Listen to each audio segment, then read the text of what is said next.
राम की पैरों तले जमीन खसक गई और उसका मुंह खुला का खुला रह गया जब उसने देखा कि उसका बैल सारी बातें समझ रहा था। मथुरा के एक प्यारे से गांव रघुनाथपुर में दो भाई रहते थे। राम और श्याम पूर्वजों से मिला दोनों के पास थोड़ा सा खेत और एक बैल हुआ करता था, लेकिन दोनों का स्वभाव एक दूसरे के विपरीत था। छोटा भाई राम बहुत ही सरल स्वभाव का था, लेकिन वहीं बड़ा भाई श्याम बहुत दूसरा, सबसे लड़ा करता और राम के हिस्से की भी जमीन ले लिया था। अगली सुबह राम सुबह सुबह उठा और अपने बैल गौरी के पास आया। एक गौरी, उठो उठो, सुबह हो गई, हमें खेत भी जाना है और बहुत सारे काम भी है। पहले तुम्हारे लिए घास भी लाना है, फिर पानी पिलाना है।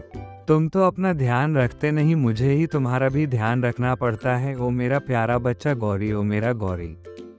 घर के अंदर सोया था श्याम, जिसे बहुत दिक्कत हो रही थी। राम की बात सुनकर आंखें मलकर उसने बाहर झांका, देखा कि राम गौरी को पानी दे रहा है। ए राम पागल हो गया है, इतनी सुबह सुबह उठकर बैल से बात कर रहा है। सुबह का आराम छोड़कर काम पर जा रहा है। बैल को लग रहा है अपनी बीवी समझ रहा है। चारपाई से उठकर बाहर आया श्याम और राम पर हंसते हुए कहा, राम इतना प्यार क्यों लुटा रहे हो इस बैल पे? ये तुमको कुछ खाने को नहीं देगा, नहीं दूध देगा। इतना बैल दिन रात खींचते हो, ये तुमको राजा नहीं बना देगा। राम प्यार से श्याम की ओर देखा और कहा, अरे भाई, ये भी हमारे परिवार का हिस्सा ही तो है। हमें ये खाने के लिए अनाज देता है, हमारे लिए दूसरों के खेतों में काम करता है। इसे प्यार नहीं दूंगा तो फिर किसे दूं? प्यार दूंगा तो शायद भगवान मेरे ऊपर कृपा करेंगे। एधात, मैं तो कभी इन जानवरों पर प्यार नहीं लुटाऊंगा। ये तेरी बीवी है क्या जो इतना प्यार करता है? मेरा बस चले तो मैं इसको बेच दूं और मस्त खाट पर बैठकर 4 दिन समोसे जलेबी खाऊं।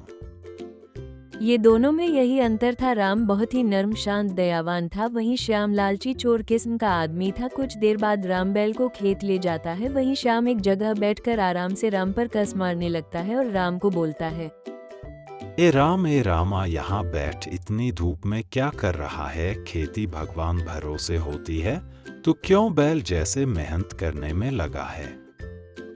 भाई, किस्मत भी उन्हीं का साथ देती है जो दिन रात मेहनत करते हैं, न कि बैठकर बात करने वालों की। चल मोती, थोड़ा सा और काम, उसके बाद करेंगे आराम, ठीक है ना? गौरी उसकी बात समझा और इशारों में बोला, ठीक है, इतना ही करूंगा काम।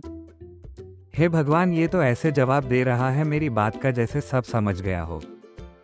शाम ढल गई थी, खेत की मिट्टी मुलायम हो गई थी। राम ने बैल को दुलारते हुए कहा, धन्यवाद गौरी, आज तो तूने कमाल कर दिया, मजा आ गया। तूने तो इस खेत को सोने का चादर बना दिया। अब कल चलेंगे और नए खेत को बनाएंगे। जल्दी घर चलते हैं क्योंकि कल बहुत काम है।